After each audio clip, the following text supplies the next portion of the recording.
Yeah. So let's play a game. What? But I still think it's an interesting conversation. Wait. Sacks or quarterback stat. Oh, hell no. Still got a few more to go. Slow down, baby. That's fair. Finish him, Daddy. Additionally, Do you want to guess the last two? No, it's my turn. Because of how dangerous he is with his feet. Hold up. Wait a minute. And I think there's an interesting conversation here. No, God. You know, that's just the nature of the beast in this business. Daddy. Welcome to the show, everybody. I'm still not used to that intro. There you go. He was doubled up on a Monday. I don't know what he was doing. All right. Yeah. While we wait for him, I want to finalize my plane ticket to Indianapolis International Airport because if the Colts are interviewing middle-aged 40-year-old quarterbacks, then I'm gonna throw my hat in the ring and just shoot my shot. Think of what's going on in that building, right? Because everybody heralded the Colts as like a completely made-over organization. Look at what happened, all the great things, and then you lose Indiana Jones. Richardson is not available. They have a rookie who's also not available, and that cupboard's empty now, right? Cupboard's bare. There ain't nobody home, and now you've got a totally new regime, and you got to figure out the quarterback position, and with 5 weeks left in the 4 weeks left in the season. What's Flacco doing? He's pretty busy. he's on the Bengals.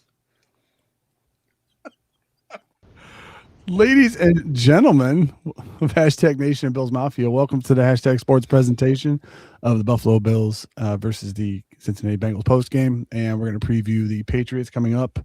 A huge game for the Buffalo Bills. We'd like to thank our sponsor, Mr. Rogers Homes. In the description of this video, you will see his link and his app. Go give him a shout if you're looking for some real estate out in the Arizona area. Oh, man. It was we're going to have some people hate on us, Paul and Ryan, today, because a lot of the stuff that we a lot of the stuff that we talk about, we're just trying to be as objective as possible. And sometimes it comes off as hating. I'm not hating on the performance that, Josh threw the cape on in the second half and did what he had to do. But he does those things and you only win by 5. You know what I mean? Like, looking at the statistics of this game, literally the Bengals won in every category except for the score. And it just goes to show you how huge those turnovers were that happened. As we do every week, initial thoughts. Paul, what do you think? What's your initial thoughts on the game? Terrifying game, man. I'm so tired of getting into boat races with teams. I'm just so tired of it.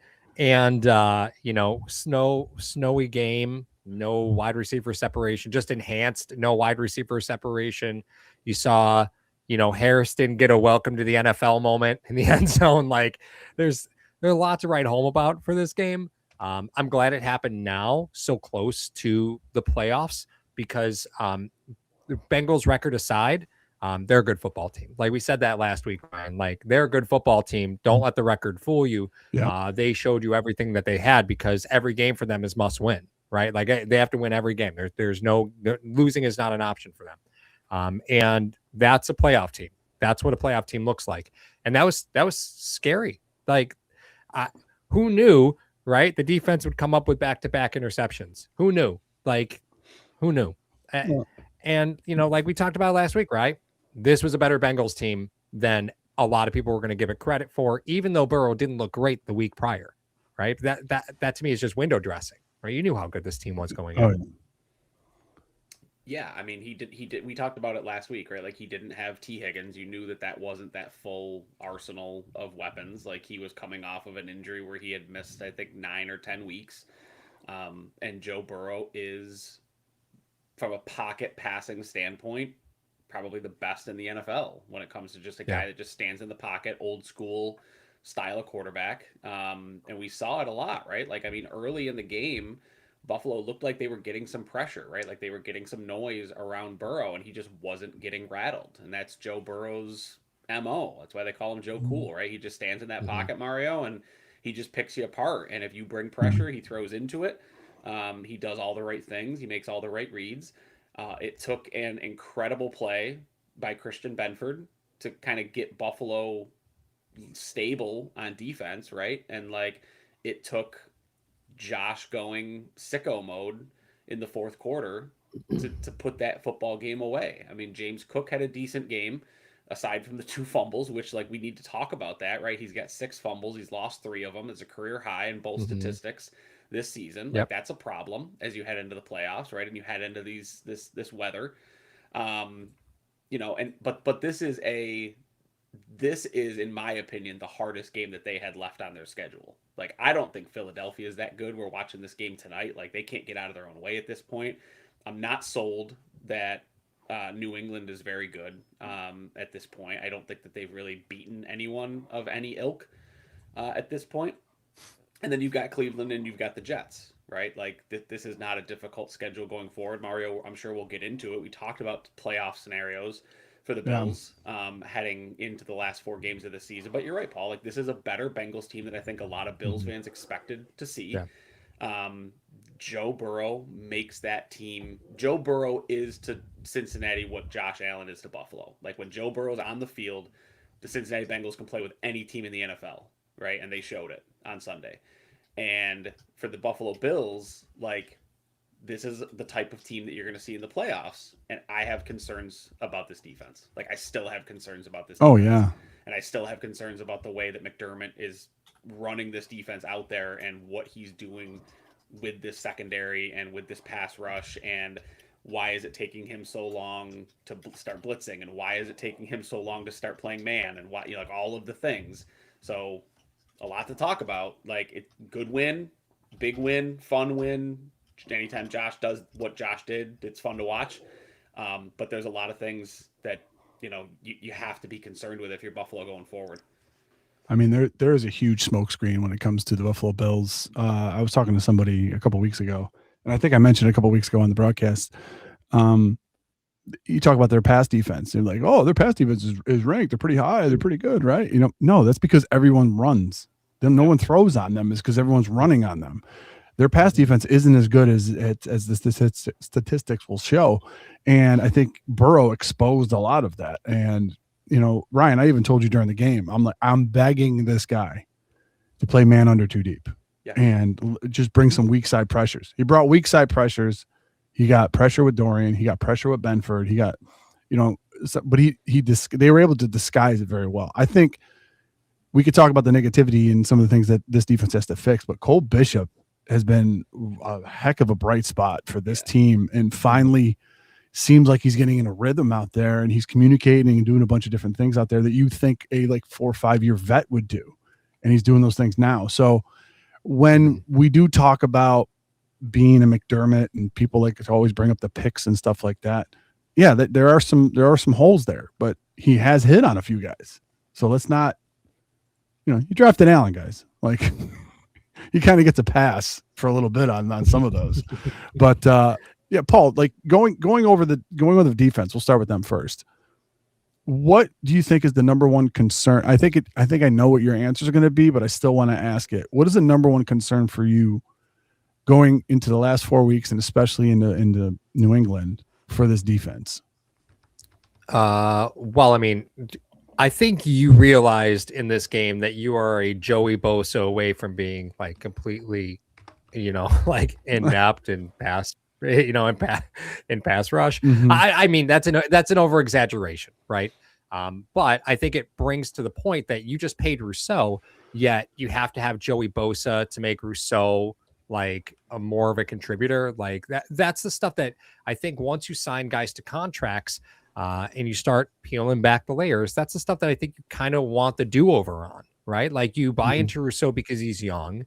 He's a physical specimen. He does everything that you ask out of him, right? But you're paying Rousseau a lot of money to really be really good at closing like the edge, right? And just like keeping an edge and not getting to the quarterback. Like there's just times where this stuff is really frustrating, and you look at the cupboards and there's nowhere to go for pass rush. Like we're too deep into the season to be worrying about that stuff now. And you've had defensive line problems all season. So none of this is a shock.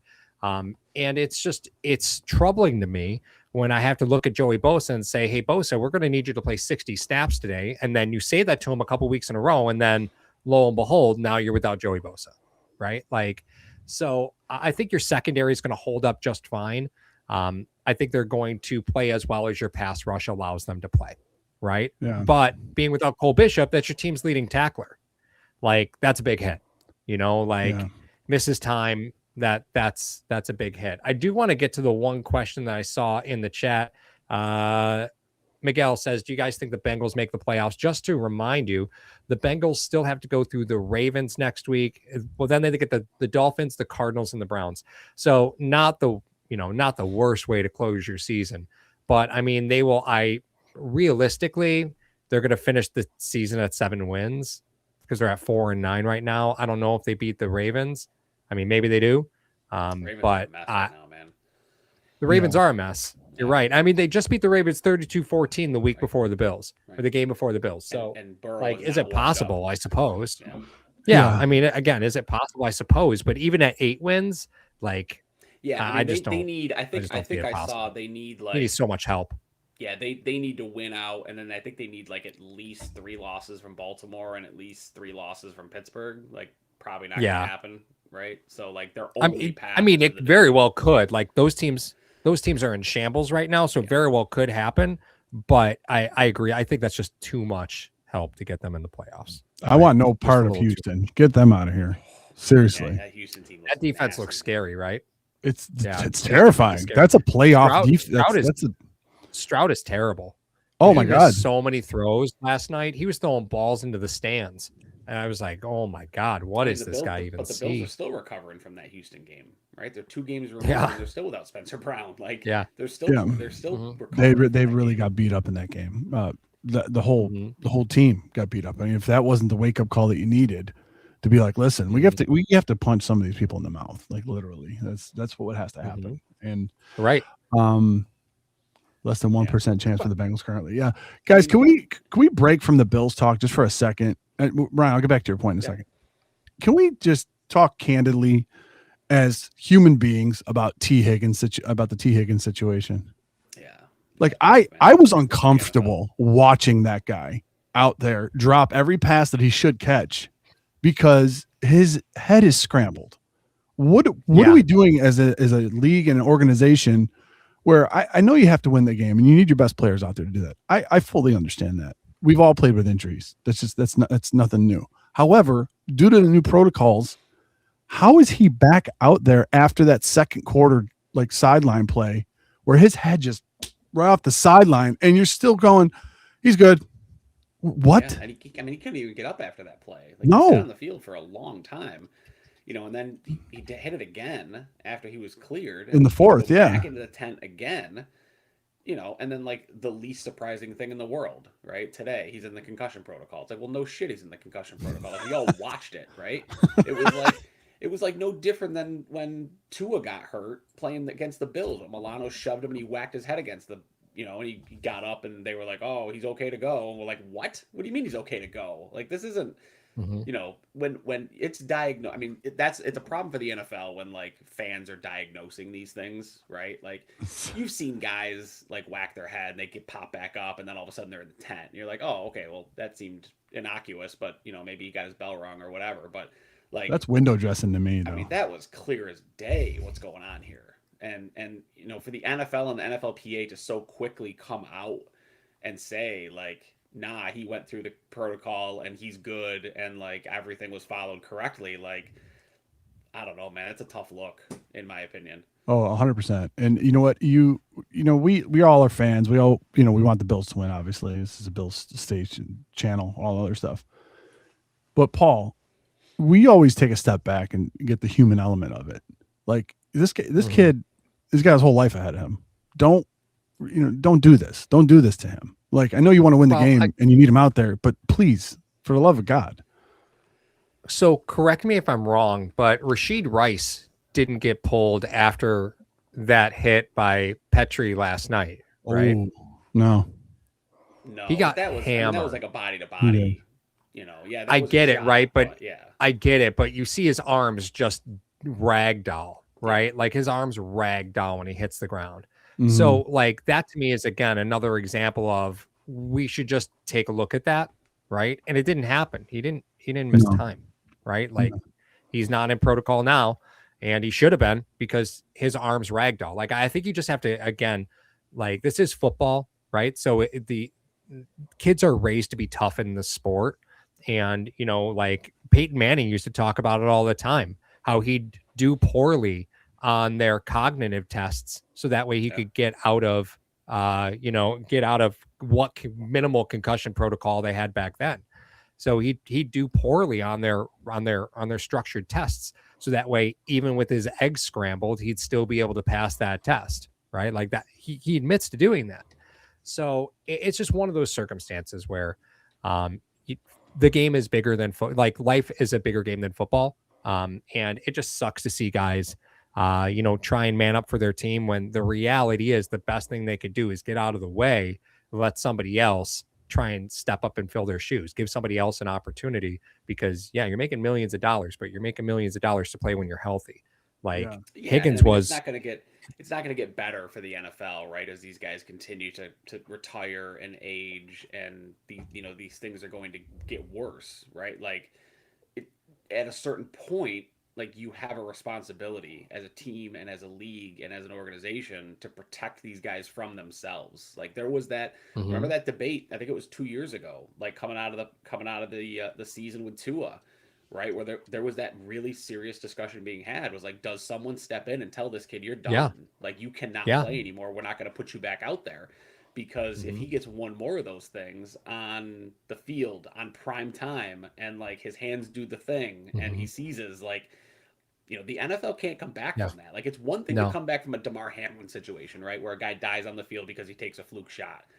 It's another thing when something like this happens, when you continue to trot these guys out there, knowing that they're hurt, knowing that their heads are scrambled, and you just send them out there to face 300-pound men moving faster than 300-pound men should move. And like, I mean, momentum is mass times acceleration, right? Like this is not difficult to do. We learned this stuff in school. So like, and the human body is not meant to play football. Like it's just not. No. And like, I liken it to, you guys remember the movie The Golden Child, right? Yeah. With Eddie Murphy. Yeah. So remember the glass of Ryan water? Right yeah, because he has to carry that glass of water across that, like, that pit. Like that's the human brain. It's just water. It's just it's big sloshy water, right? And you cannot. There's a limit to what your body can take on a repetitive basis, and football challenges that, right? Like it challenges that for you. That is well documented. So. I'm with Ryan here. Like there is a point where you just have to stop thinking that your brain's not a water balloon. Like the first thing you have to treat your body with more care. The first of many things that the NFL did do in order to improve the concussion problem that they have is get rid of Vontaze Burfict. That's true. That's a good one. Okay, That's so true. listen, we go. Ryan, do you remember what point you had right before I decided to cut you off with T. Higgins? Right, one thing that I just wanted to share with you guys. So I don't know if you saw the stats on Benford. Paul, we talked about Benford defensively, right? Like potentially following Chase around. They didn't go that route, but they did wind up matching them up. And just a stat from that. So according to Next Gen Stats, there were 16 matchups between Benford and Chase during the game yesterday. So 16 times those two matched up. Jamar Chase in those 16 matchups had 2 targets, no catches, no yards. So when you talk about Benford and the impact that this guy is having on this defense, like we were critical of him early in the season, right? He was not up playing where he needed to play. I think, we talked about some of that had to do, I think, with the guy that was playing opposite of him. There was struggles from Taron. I think Taron is still struggling in the slot. But Benford's coming into form, man. And like when you've got a guy like that in the secondary that can be an eraser, and you've got that dude on the sideline at the quarterback position, like that's a tough combo to beat.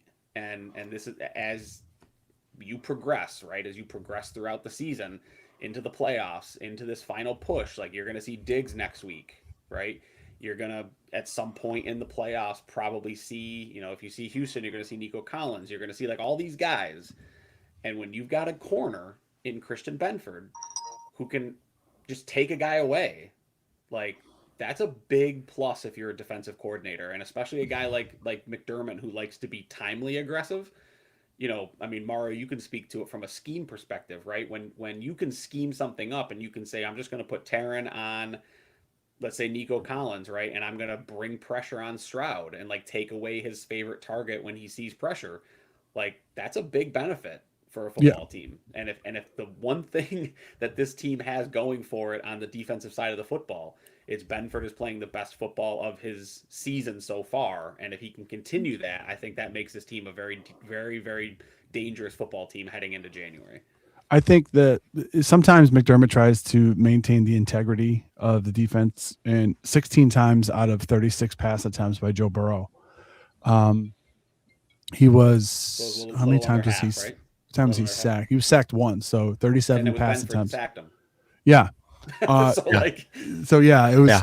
But that is, to me, that's it's too low. I would like him to have him on Chase at least 20 times, but he doesn't want to compromise the integrity of the defense or give the tells out too much. But I mean, you got a rookie on the other side, right? Absolutely, no question. I mean, you could put Poyer on the top of Max if you wanted to. I mean, you can always do that, and you leave Benford by himself and let Cole roam. I mean, there's a bunch of different options you can do with that defense that you have, but the inability to move away from money players, as far as Taron Johnson goes, you put somebody in there. Like I didn't want it. Why is Cam Lewis on Jamar Chase and a crucial third, fourth down play? Why is that's what you're telling me is your best option on that play? No, but Mar, I think that's the fact that the Bengals knew what Buffalo would do and knew that Buffalo was too chicken shit to get out of their coverages and, play two dangerous targets man up. Like they knew Buffalo wasn't going to do it so that you can manipulate all your matchups and you can manipulate them all day. Burrow, I said this to my oldest son, Logan, last night. I said, if Joe Burrow had Josh Allen's athleticism, we'd be talking about him as maybe the greatest quarterback like we've ever seen. And I think there's definitely something to that. Burrow is a master. Like, look at the touchdown to Gesicki is perfect, right? Because the Bills brought more pressure than they had coverage for, right? They had 5 guys in route. The Bills had 4 guys and drop back. And he never panicked. It doesn't take Burrow long to do the math. And we could shit on Teron for not staying with it. Teron had to cover 2 guys. Yeah. He split the middle between the 2 guys that he had to pick up responsibility for. Right? This is what happens. He peaked in the backfield, though. You don't do that playing man. You don't peek in the backfield. But that was a get home blitz. Like if they didn't get home, the other thing too about the Cam Lewis on Jamar Chase, that was after he called the timeout. Stop calling freaking timeouts for defensive play. Those things are golden. Leave it for your offense, you moron. Like I'm so upset. Like stop with the Kodak timeouts.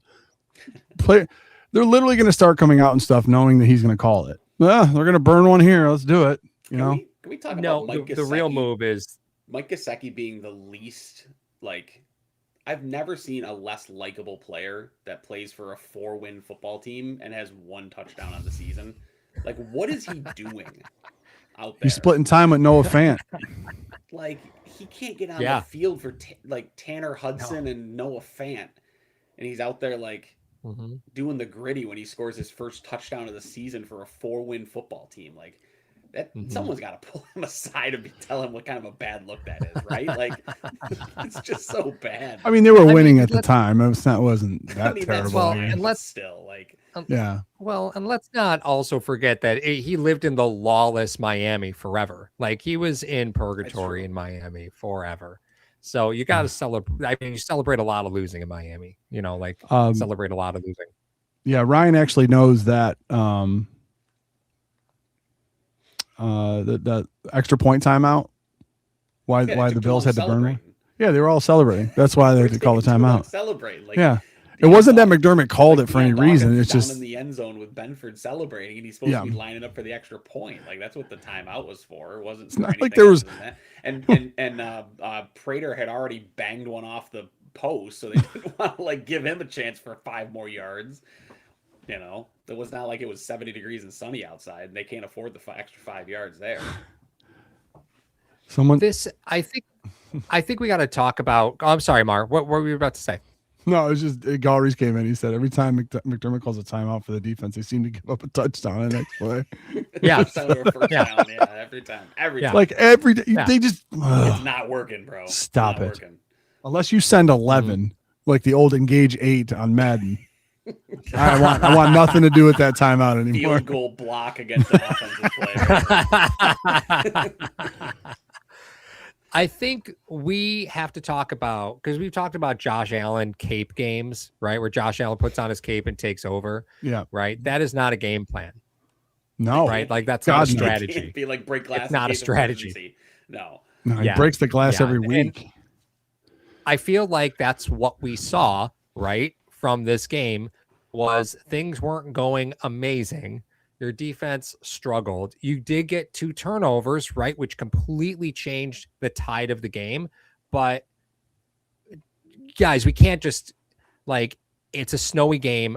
All Cincinnati did was step their guys up in the line of scrimmage and punch you in the mouth every route, right? Every route they punched you in the mouth, and you couldn't shake it. You didn't know that they were going to do that. Like it was just really challenging to me to watch Josh have to continue just to buy time and buy time and buy time and pray one of the defenders falls down and he can find an open man. Like we just can't continue to have Josh Allen superhero football be your sole strategy. And the first half of games, I think, is your best opportunity to know when that you're going to have a game like that. And that's what I saw. The first 2 drives of this game, I was like, man, we are in trouble. Like we're in trouble. People can celebrate the Shakir touchdown. They could celebrate a bunch of things that he did, but that play is not completed. That's not a high percentage play at all. That 4th down play was Oh God, no. That's not a low percentage Yeah. play. No, I mean like that's like a no percentage play. Like, yeah, no exactly. percentage plays. But that's the point that this is not something you're consistently going to see or have. The Bengals covered that beautifully. As bad as their defense is, they covered that beautifully, and everybody was covered. Allen had to scramble, cut back, almost fall down, and fire freaking, as Ryan says, a piss missile into Shakir that should have been knocked down. That shouldn't, and you missed that 4th down play. What happens? And just sailed it right over the left shoulder of the corner. It's literally, it's like I would be so frustrated as a defensive coordinator calling the perfect play to stop Josh Allen, and they don't. But that's not a recipe for success in the NFL. In the playoffs, everyone has that stuff covered. You're not going to get those. You know why you got it? Because they were 4-8. Then that defense is awful. I think so like the game plan, I mean, I feel like at least what seems to be the game plan over the last couple of weeks here has been run the football, stop the run, and then let that dude go make like 3 or 4 plays for you that just nobody else can make. And like, that'll win you the football game, right? Like control the clock, win the turnover battle. Don't let the other team run it pretty well yourself. And then just like let him go play backyard football a few plays and hope he can go do it. I mean, think about like what that game looked like from like a time stamp situation, right? Like, so the 3rd quarter, you get the ball back, you get 3, you get a stop, right? You score coming out of the half, you get a stop. You get the ball back. You go on a 7-minute drive. Cook fumbles it twice on that drive, right? Like fumbles it twice. Should have lost it the first time, lost it the second time. You come away with no points. Then the Bengals go down the field and score. It's now 28-18 because your running back put the ball on the turf. That was with 8:44 left on the clock in the 4th quarter. From that point forward, yeah, right? Like Josh Allen and Christian Benford score 21 points to 4 minutes. to 6. 21-6 in the last 8 minutes and 45 seconds. Like, that's not sustainable. Like, no. it's not sustainable. But what I will say is, like, in the playoffs and in crunch time, when it's winner take all and it's 1 game sample sizes, like, can you see that happening 4 times in a postseason? I mean, I can. Like, I can see him doing that 3 or 4 times against the defenses that he's going to face and against the offenses he's going to face. I mean, Mario, can you see Josh Allen-led offense outscore a Bo Nix offense 21-6 in the fourth quarter? Like, I can see it. I can see him outscore Justin Herbert 21-6. Oh, absolutely. I can absolutely none see of him the outscore Drake May 21-6 in the fourth quarter. Like, as it's shaping up, none of the quarterbacks that they're possibly going to see in the playoffs, I'm not terrified of. No, but I mean, this defense, I don't trust. Yeah, you can't. Yeah. Right? Like you can trust Benford, you can trust Shaq Thompson, and you can trust Cole Bishop. Beyond that, like, you cannot trust anyone in this defense to be in the right position and to play a good football game. So, like, you're right. Like, a win's, it's cool that they won that way. It's not sustainable, but at the same time, man, like, it's a lot of fun, and it's like, you're never out of it when that guy's on the other side. You're just never out of it when he's wearing your helmet, man.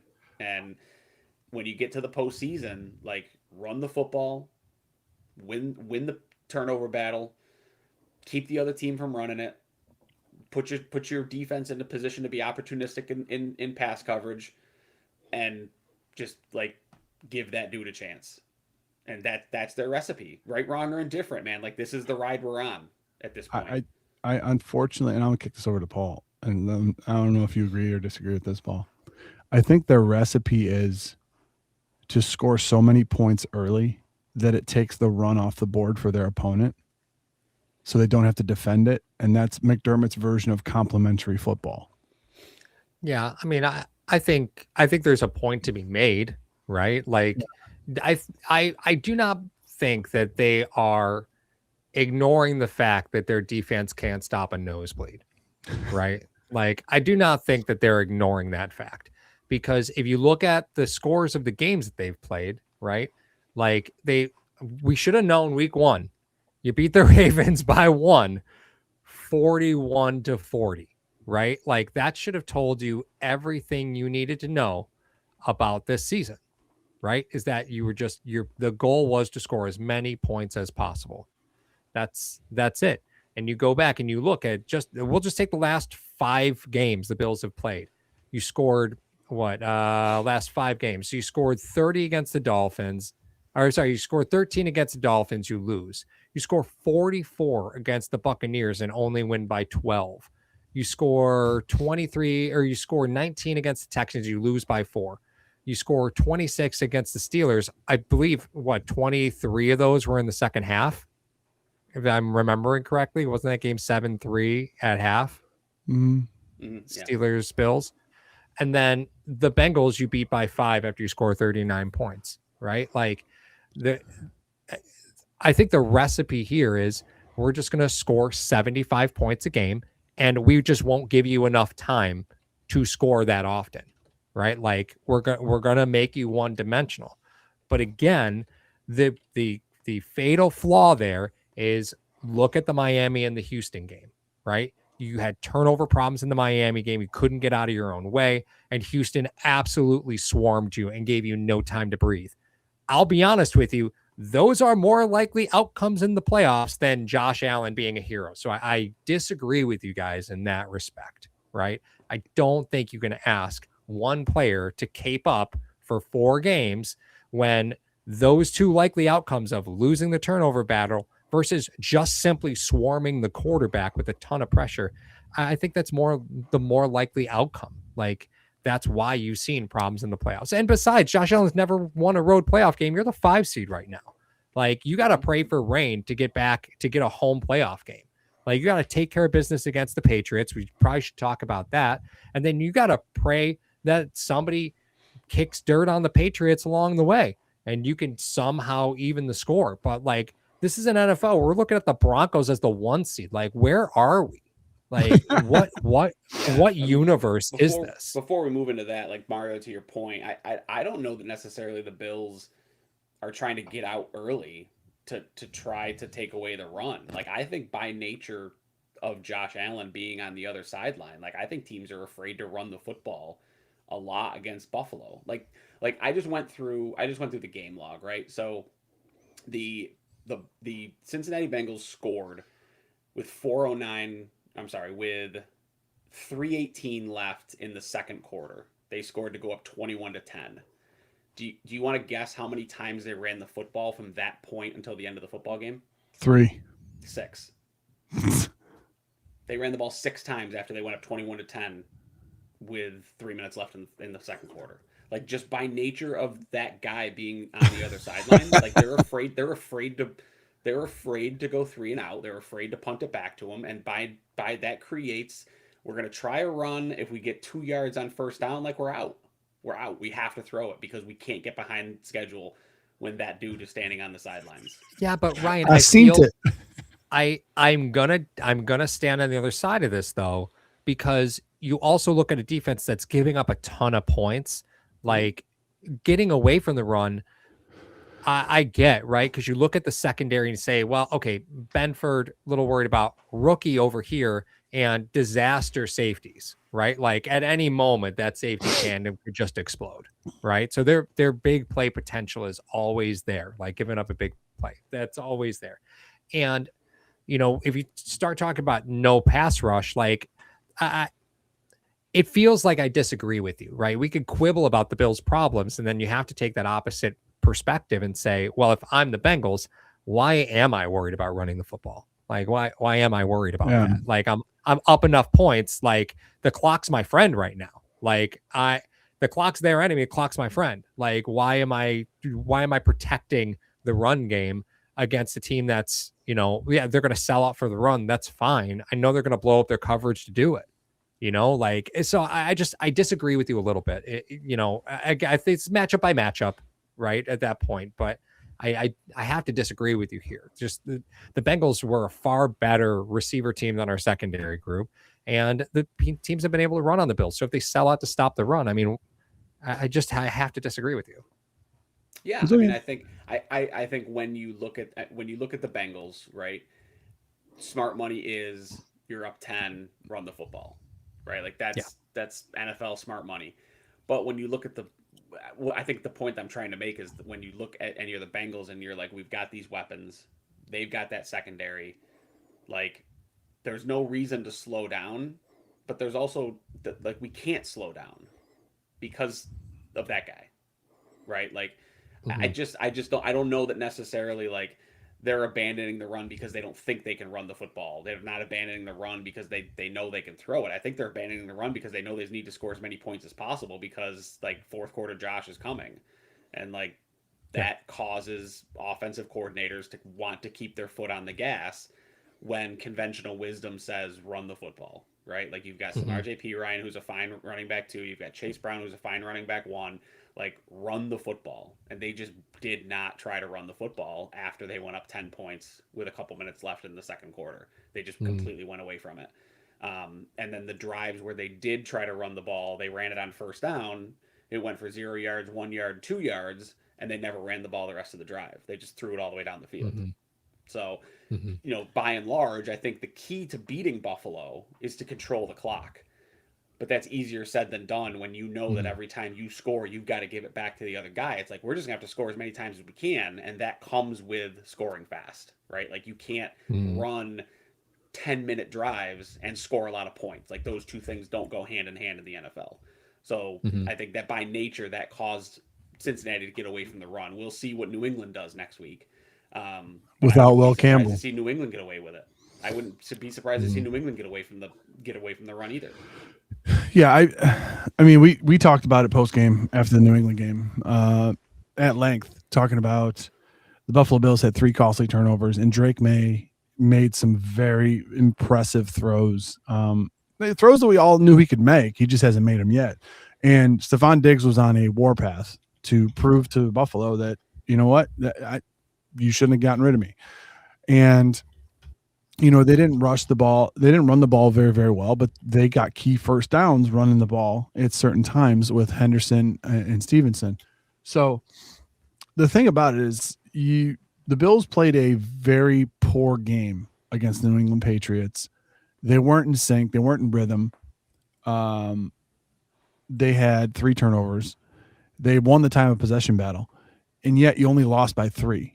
and they played out of their minds. So if you're a Bills fan, you're going into this game thinking that the Patriots, the big bad Patriots, the 11-2 Patriots are going to tear you up, albeit coming off of a bye. Like, we got to mention that. Just keep in mind, the first time that they played, the Bills played a horrendous game and still only lost by 3 points. Yeah. That was bad. Mhm. Yeah, that was bad. I do think in my memory of that game, that was a game that the Bills were just chasing their tail the entire time. Mhm. Like, I don't ever remember. I know the score says that they only lost by 3, but like I've tried to block this game from my memory, to be perfectly honest with you. My memory of it, as fuzzy and walled off as it is, was the Bills were behind the whole game. Right. Yeah. Like, Yeah. that's just my memory of Yeah, that. it was never particularly close. I don't Right. remember it being. Now, I will say, if you look at the Patriots record, right? So they've beat the teams that they're supposed to be by a lot.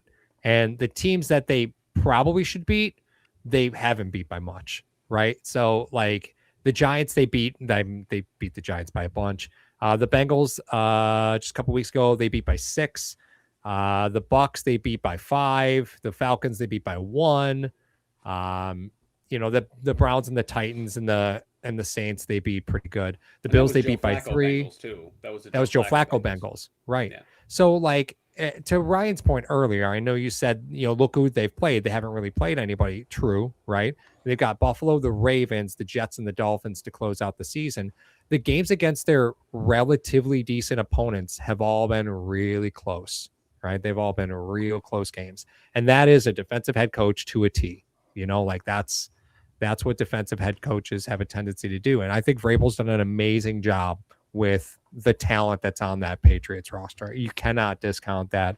He's done a phenomenal job this year.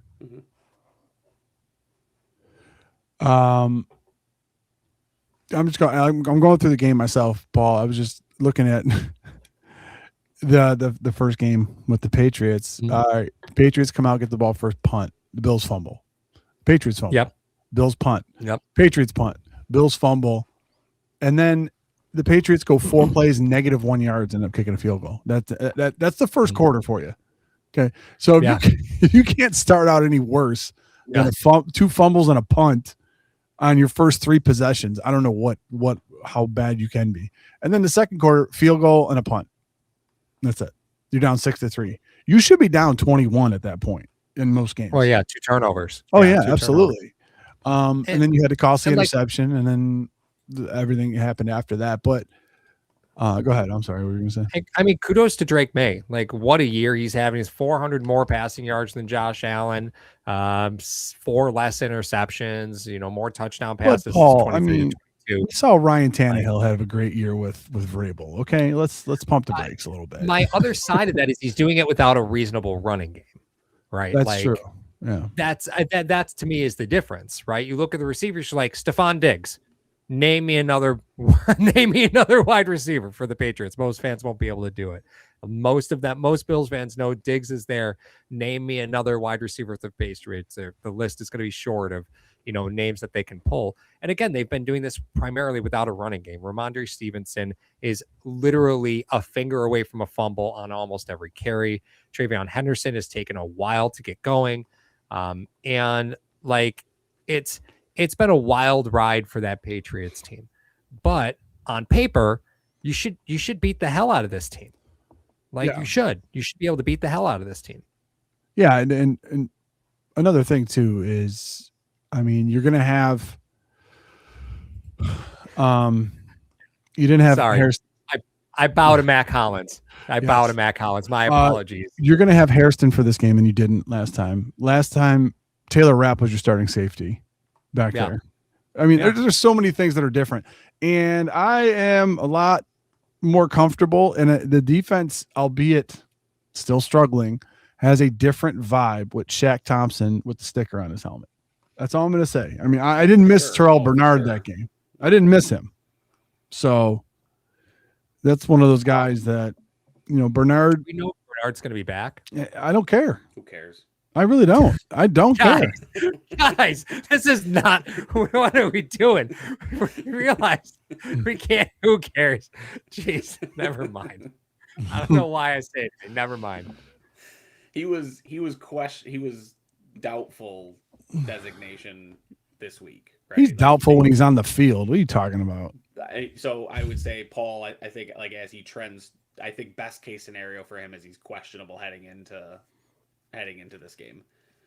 Yeah. So it's probably going to be a matter of how much do they think they need him against New England. And I mean, listen, like this, like New England, this game Sunday is for an opportunity to stay in the divisional race, right? Like, yes, for the Bills to win the division, like their best case scenario is to win out and have New England obviously lose to Buffalo, and then New England needs to lose to the Dolphins. Like that's or the Jets. Scenario. One of those two. They got to lose to one of those two. They got to lose to a division opponent. It's interesting, right? Because like if I just kind of use the playoff machine, right, and it's either the Jets or the Dolphins, right? So all right, and we did a breakdown before the show, and Ryan and I did this. If two clubs are tied within a division, here's how it's head to head. They will have split. That's the first condition.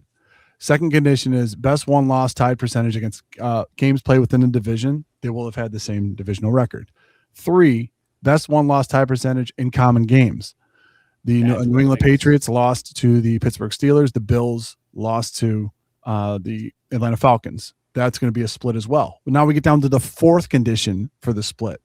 Best won-loss tie percentage in games played within the conference. If the Buffalo Bills were to beat the New England Patriots and the Patriots were to lose to the Jets and or the Dolphins, they have a worse divisional or conference record. The Bills will win the division in that case. So there you go. Correct. Yes. I hate this.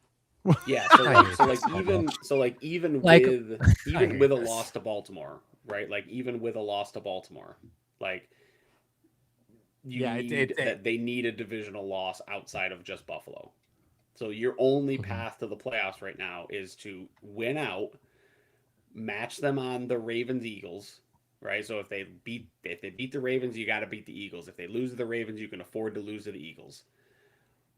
But you got it. But they have to lose to either the Jets or the Dolphins the last 2 weeks of the year. And there's a very non-zero chance. Like there's a very real possibility that game is Miami playing for its season with a shot at a wild card berth too. So there's something to be said for that. Because Achan's not going to miss time, it doesn't sound like. They don't think his rib injury is as bad as it looked like for him to miss to the rest of the game. And their schedule is fairly, favorable, the Dolphins. Yeah, I mean, and it behooves McDaniel to get his team as close to the playoffs as possible, right? Sure. Even though we know that they're going to have some coaching change there because they're going to have to, they're on the GM hunt. So there's going to be coaching change and there's going to be quarterback change. Like everything in that building is going to change. It behooves McDaniels to coach for his career here, right? Like he's coaching for his career. You got to drag this team as close to the playoffs as physically possible. At that point, if you can drag this team to the playoffs, or at least like within a game of the playoffs, or like a Week 18 matchup with New England for a chance to back into the playoffs, right? Like at that point, like if I'm McDaniels, I'm probably saying, hey, go get me a quarterback that doesn't have scrambled eggs for brains, and like we might have something here, right? Or I'm saying I'm still under contract, trade me, don't fire me, trade me. Right? Like sure. I'm clearly something Tomlin. You want to make a coaching change. Switcheroo in Pittsburgh. Tomlin's so miserable right now, man. He is regretting having Aaron Rodgers as his quarterback. He might actually waive his no trade clause. Yeah, he's so miserable, dude. It's funny to watch, right? Because he's been so successful for so long, but he's exhausted. You could just see the season's different for him. It's just so exhausted. That Steelers team is so bad in the second half of games, like historically bad after halftime. It's so awful. That football team, it's so bad. Well, so let's roll back a little bit, guys. So let's talk about the Patriots game. Let's say the Bills give up 125 on the ground to New England. Is that Buffalo's plan? Just let them run. right? Just go ahead, let him run, because Diggs absolutely burned you last time, right? Like he burned you. May was on. There's no signs of that slowing down. So is your focus to say, let's go ahead, run the football? You're gonna give us opportunities if you run the football. We will score more often than you. Is that the approach? Or is it just what we see from Buffalo? They're just going to go out and again try and put up 45 and say it doesn't matter. I don't think it's going to. I don't think it's going to be the same circus of events that happened in the previous game. I don't think there's going to be I don't think it's going to happen. So I think the Bills will be able to put a little bit more pressure on them earlier, which in turn they may not have a choice to run the ball. I'm just saying. I think that's how it will fan out. I don't know what Ryan thinks. But. I will say, just to counter that real quick, Mar, I will say that play action is a massive component to Drake May's success as a quarterback, like a massive component. Mm-hmm. So if the Patriots can't run, they're not going to do well, right? Play action is such a component. But he's so freaking elusive. I mean, the Bills have to get to their landmarks when they are deciding to apply pressure to him. I think they've thought that he wasn't as mobile as he was going to be. And he had some ridiculous plays. I'm not going to lie. I mean, he's got them in the hopper, but to consistently do that is weird. Mm-hmm. Yeah. I mean, if I'm Buffalo, I don't necessarily like this approach, but I think we've watched enough McDermott. I think they're going to come out with a very similar game plan to what they came out with in the first matchup between the two. Because just when you look at the drive chart from that first matchup, right? You go in the first quarter, you go fumble, punt, fumble. You run 11 plays from scrimmage in the first quarter. Can't happen, right? Can't happen. My quarterback's gotten better since then. I would like to hope that it doesn't happen. You run 6, 10, 11. So you run the same number of plays in the first quarter as your second quarter scoring drive, which only leads to 3 points. And then you punt on your last possession of the first half. 2 turnovers in the first half, 2 fumbles, and then you had an interception in the second half. I think they're going to try and come out with a very similar game plan. I think McDermott liked what he saw from a game plan perspective. And he's going to hope that they've fixed their offensive woes in terms of being able to run the football, hang on to the football, and let Josh go be Josh. And I don't know if it's going to work, but Drake May threw the ball 30 times against them the last time around. I think you can expect that a pretty similar game plan defensively. They're going to try and make Drake May throw the football as much as they can, because Sean McDermott has the hubris that first and second year quarterbacks, I kind of have their number. This is the second time I'm seeing him. I know what to expect this time around. McDermott does well making adjustments the second time he sees quarterbacks in the same season. I just get that feeling that they're really just going to try and do what they planned on doing in the first matchup and just assume that your guys are going to be able to go out and execute. I will say that Drake May has more pass attempts this season than Josh Allen. Yes. So, but again, 30, I think 30, 35 a game. Yeah, I don't think Mike Vrabel wants that to be his offense. No, I agree. He wishes to have Cook. I bet he wishes he had Cook. Well, not if he keeps putting the ball on the ground. He's already got that problem in New England as it is. Fantasy owner of Ramondre Stevenson can attest, right? Ramondre Stevenson fumbles the football quite a bit. Now, follow-up question to that. Do we find Cook losing some opportunities because he's got to pay the piper on these fumbles, right? We talked about Cook having a fumble issue earlier in the season. We said, listen, Cook's running great. Haven't seen the fumble monster creep up yet. Maybe it's not an issue anymore, right? And we kind of all got lulled into this false sense of security that didn't exist, but I mean, it does. Here we are. We're going to talk about it again. Yeah. Do we see McDermott not punish Cook, but maybe be more conservative? I twitched there for a second. We see McDermott be more conservative with his usage to limit the opportunities for a turnover. Because again, this is something that I think is established with Cook now. It is part of the risk of having him, right? One is he could break one for 75. The other is, he might put the ball on the ground, right? So do we see him be a little more conservative with Cook in the upcoming matchup against New England? Because again, I don't think you can give up possessions. Yeah, like, I don't think you do, because of the fact that you don't have any other horses in the barn. Who else is going to be your playmaker besides Josh Allen on that offense? He just his presence out there opens up things for people. You know what I mean? They have to, after they focus on 17, they're going to focus on 4. That's what they have to do. If you have Ty Johnson in there, they're not worried at all. They can bring pressure.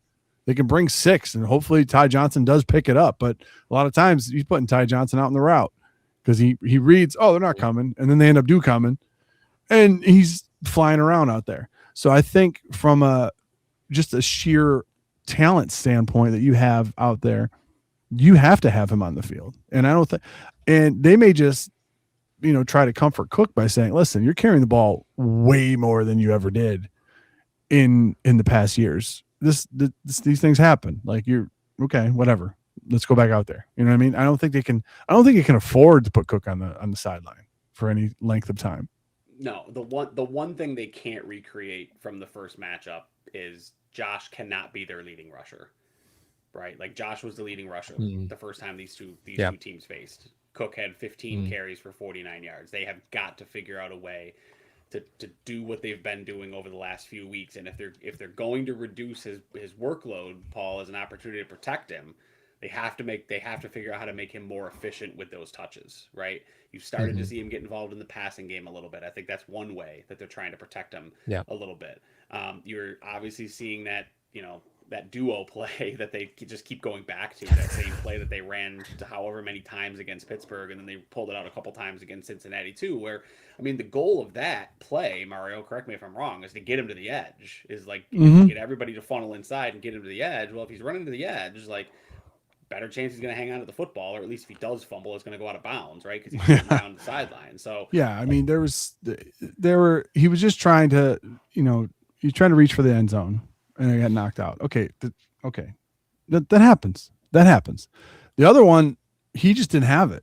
He never had it, and they were just scraping at it, and it was ridiculously cold. Yeah, but anyway, the point is, I think that the key is that they have to be efficient with their touch. Now, if he's got 15 carries again against New England, and those 15 carries result in, let's call it a 5-yard per carry average, like, okay, now you're in business, right? Now you got 75 yards rushing. You're probably going to get a touchdown out of that type of usage. If you can get a couple catches out of the backfield for another 20 yards, 30 yards or so, like, you got 100 yards all purpose. Like, if you can get that out of Cook, I think this is a vastly different football game than what you saw the first time around. They just did not have any option beyond Josh Allen. And, like, that's recipe for, when nothing else is working and Josh has to go be Superman, like, let's be realistic. Like, it's against Cincinnati. Like, it wasn't nothing else was working, right? Like, that drive that they had where they went down the field and they would have scored had not been for that Cook fumble. Like, they were running the ball really well. Like, even before that, they were running the ball really well. The Ty Johnson run, like, if he doesn't trip over his own foot, like, this is an entirely different football game that we're talking about in the first quarter. So, like, Josh wasn't the only guy. It was just when things broke down, Josh is like, I'm just going to go do it then because I can do it and I have a hole. So they've got to figure out a way to get him aggressive. I think you're going to see some more tight end screens because it looks like Kincaid seems to be back in form. So, they went to that tight end screen a couple times that worked pretty well on Sunday, which is nice rather than the wide receiver screens that they've been running that just haven't been working. They tried it again Sunday once and it didn't work, and they went away from it after that. So yeah, I mean, they just have to figure out ways where Josh isn't the leading rusher, and keep Cook efficient with the touches that he's going to get. Yeah, they do got to feed him, I believe, in order to control the game itself. Yeah, and you gotta figure out something for Diggs. You can't put Taron Johnson on him and expect him to be all right. Well, I mean, if you looked at it last game against the Patriots, if you remove Kincaid from the Bills' passing stats, Stephon Diggs accounted for more yards single-handedly than every other receiver that caught a pass for the Bills in their last matchup, right? Mm. Conversely, he also made up for 65% of Drake May's passing yards, right? I get it. If Yeah, it oh, ain't yeah. broke, don't fix it, right? So I mean, I get Right. either way. But yeah, it 100%. I mentioned to Brendan asked this question in the chat to me, and you guys, you're welcome to take the other side of this. Pass rush at all costs, right? Like you want to get this team over the hump, you have to start putting pressure on other teams' quarterbacks. That to me is the biggest piece. You just don't have great pass rush right now. You haven't had great pass rush all season. I don't know if a healthy Joey Bosa gets you there often enough. You just have to figure out whatever it takes to create a pass rush. And if that means corner blitzes from Christian Benford, your best cover corner, I guess that's what it takes, right? Like, I guess. I mean, it's crazy. It's wild to me that Benford's the guy you send. Like, there's so many more Ensign expendable corners you could send on that blitz. But okay, sure. well, you don't expect him to go because he is your best cover corner. You don't expect him to come off the edge. He's going to be covering that guy. Okay, whatever. I will agree with you, Paul. And guys, notice what Paul said. He is a true student of Sean McDermott. He didn't say they need to sack the quarterback more. They just need to get pressure more. And that's how McDermott's defense works. I'm a married man. I have set my level of expectations for the thing. I'm a married man. Like I have an understanding of the level of expectation to expect from the folks around me. I do not expect Sean McDermott to all of a sudden value sacks. It's not going to happen. I'm going to steal this from Ryan. Unfortunately, I think for the Buffalo Bills to get over the hump, they need a change at the top. And I'm sorry to say that because of what McDermott's been able to build here, but people still hold Jeff Fisher in high regard, and he never won a Super Bowl. And he's rebuilt and moved teams twice. He went from Houston to Tennessee, then he went from St. Louis to you know what I mean? So he a defensive minded coach as well. That's what they are. Some of these guys are just, they can get your program running and then you get a horse to take you to the finish line. That's what happens. I think it's got to be infrastructure. And if that doesn't happen, you're going to be looking for a franchise quarterback very soon. I'm just saying, unfortunately. That's me. Sorry to take your win there, Ryan, but I don't think they have the right guys manning the wheel. I just don't. Yeah, I mean, I just in big games, I don't know how you can trust McDermott and crew, right? Like, I haven't seen it yet, so I don't believe it's a thing until it happens at this point. Well, I mean, you saw the Bills make a snafu by losing Jamarcus Ingram to waivers, so whoopsie doodles on that one. Yeah, McDermott apparently was not happy behind. Oh, he's pissed over that. Yeah, he was pissed. Get mad, you moron. Like, good job. Cut somebody else. Why don't you cut Gilliam? That's what I mean, right? There's so much more that you can do. Yeah, isn't Jamarcus Ingram like 6'3" playing the cornerback position? Like, he's huge. I'll be honest with you. Not many guys. He's 6'2", like he's 6'2", like 202. You cut him. I think. You cut him even after you lost Strong. Like, seriously, this is what we're doing. Oh, he'll slip through. No, he won't. No, he won't. Yeah, no. That's exactly right. Like you make a shot at Darius Slay because that's what good teams do is they add successful veteran players this time of year. Like that is what good teams do. I'm not going to discount the fact that they thought they were doing the right thing going after Darius Slay. I will not discount that because the waivers is a system. You put it in, they're not reaching out to his agent to see where his head's at. They're making a waiver claim. Yeah, exactly. They're not allowed to. You can't. So is this a Leonard Fournette callback? Well, Fournette wanted to come to Buffalo. He did. He did play. That's the issue. I think I'm only okay with this happening if Franklin gets more run. Well, that's not going to happen. That guy's a lunatic. I love that guy. I hope he gets more run. Well, he was obviously in front of Ingram anyway, so I feel like they just kind of like hit him with a shock collar a couple times before he goes out there on punt coverage, and they just put him back on the bench until next time. He's like a special teams version of Danny from the Replacements. Oh my god! Okay.